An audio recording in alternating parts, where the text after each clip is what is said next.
You read the title. This video is all about brand new courses coming in the Mario Kart 8 Deluxe Booster Course Pass. Now you might be confused because in the initial announcement trailer for this DLC, Nintendo stated that all of these courses are going to be from past games. And then we learned that pretty much all of them are actually coming from Mario Kart Tour itself, and they're just slightly remastered to fit the Switch. However, as we learned in Booster Course Pass 1, they are fine with taking original Mario Kart Tour courses like Ninja Hideaway. And in Wave 1, we had courses like Coconut Mall that actually ended up coming out on the Switch before they were in Mario Kart Tour, even though, the Switch version was clearly lifted from Mario Kart Tour, meaning they had that course done and just didn't put it out yet. So following that logic, knowing that Mario Kart Tour can make their own original courses, and it's possible for courses to come out through the DLC before they're actually implemented into Mario Kart Tour, that means that it's more than possible for brand new original courses to be seen for the first time in Mario Kart 8 Deluxe. Obviously, that's an insanely exciting opportunity that I cannot pass up.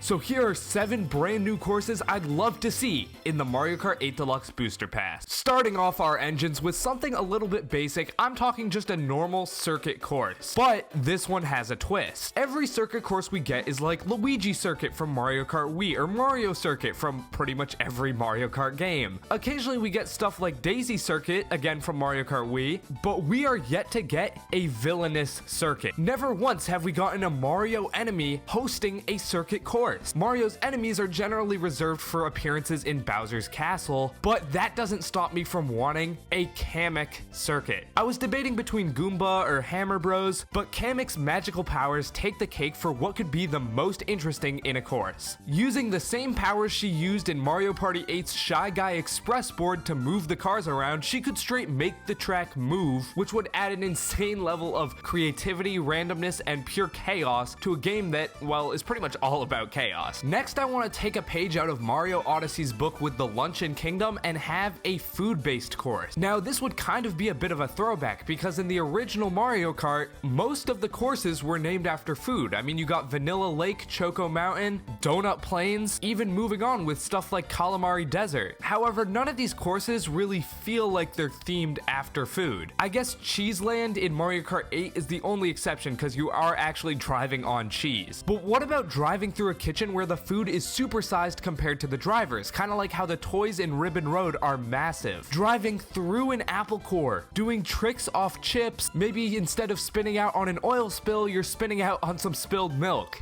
This is an idea that I quite frankly cannot believe has not been capitalized off of before in Mario Kart. And while it's not the exact same, in a data mine of Mario Kart 8 Deluxe, a lot of new courses that are probably coming to the Booster Pass were found in a promotional image, and one of them was a brand new course that looked to be ice cream themed, so obviously not the exact same thing, but interesting enough. Next up, I want to see the REXA belt. Now, if you don't know what REXA is, it's the organization that all the toads in space on Mario Kart 8's Rainbow Road belong to. I think it's the Rainbow Exploration Agency. Regardless, while REXA played kind of a background role in Mario Kart 8's Rainbow Road, I would love to see an entire course dedicated to driving through like an asteroid field, driving on and off spaceships made by REXA. Mario Kart 8's Rainbow Road pushed the boundaries of what a Rainbow Road could be, being kind of more scientific. Like all the other Rainbow Roads are more just like you're literally driving on a rainbow, but in Mario Kart 8's you were like driving in and out of like a spaceship. It all kind of made sense. I'd like to push that idea a little bit further. Imagine if like NASA made a race course somehow for Mario Kart in space. That's basically what I'm thinking here with the REXA belt. Next up, let's take a trip to the dry climate of Spike's Oasis. I think the desert levels in Mario Kart are all pretty fun, but a little bit underwhelming. And that's because there's only so much you can do with a desert. But in this level, Spike's Oasis, I'd like to combine the bustling town life of Shy Guy's Bazaar with an actual oasis smack dab in the middle of the desert. Think kind of like the oasis in the Sand Kingdom of Mario Odyssey, or maybe even the pond at the end of Dry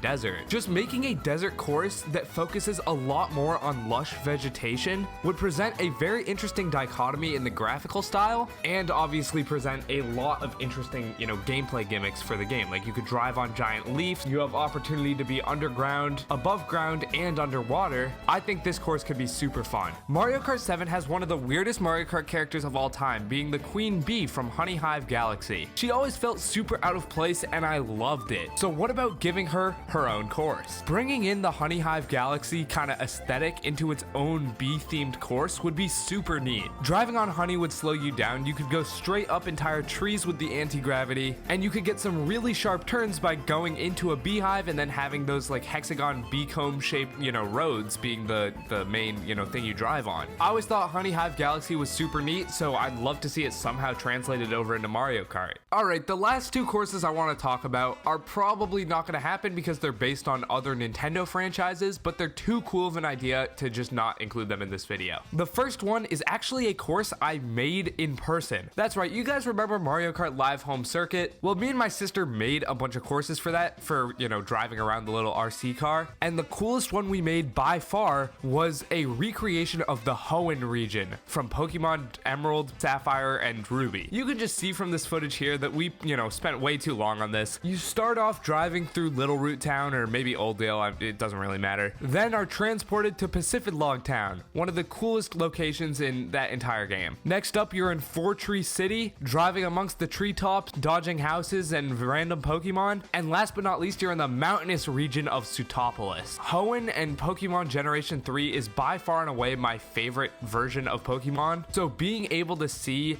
you know, this come to Mario Kart, it will never happen, but oh my god, like that would, I don't think I'd ever ask for anything from Nintendo ever again. Like that would be the coolest crossover of all time for me. And hey, even if this doesn't happen, I don't understand why we can't like drive around as Pikachu or something. Hopefully whatever the next Mario Kart is, they end up adding in a lot more non-Nintendo characters, because I always think that's really cute. It's just fun to play as, you know? Alright, last but not least, coming in from the Pikmin games, we have PNF 404. This is the planet that Olimar encounters in Pikmin, and man, I don't know if it's just me, but I love the Mario Kart courses where you feel minuscule. I've already kind of talked about it, but Ribbon Road, I love the courses where like normal things that are just like a normal size in our world are larger than life and become huge obstacles or props holding up the road or something like that in Mario Kart that you have to avoid. And you know, that's essentially all of what Pikmin is. Like you're super tiny, you gotta, you know, carry bottle caps with 10 Pikmin at a time, and it's just, it's super interesting. I really enjoyed this style of gameplay, and I'd love to see this graphical style translated over into Mario Kart. I think the idea of ants crossing the road, but they're giant and act kind of more like the Wigglers did in Maple Tree Way, or finding random human artifacts, but instead of just, you know, picking them up or walking over them on your, you know,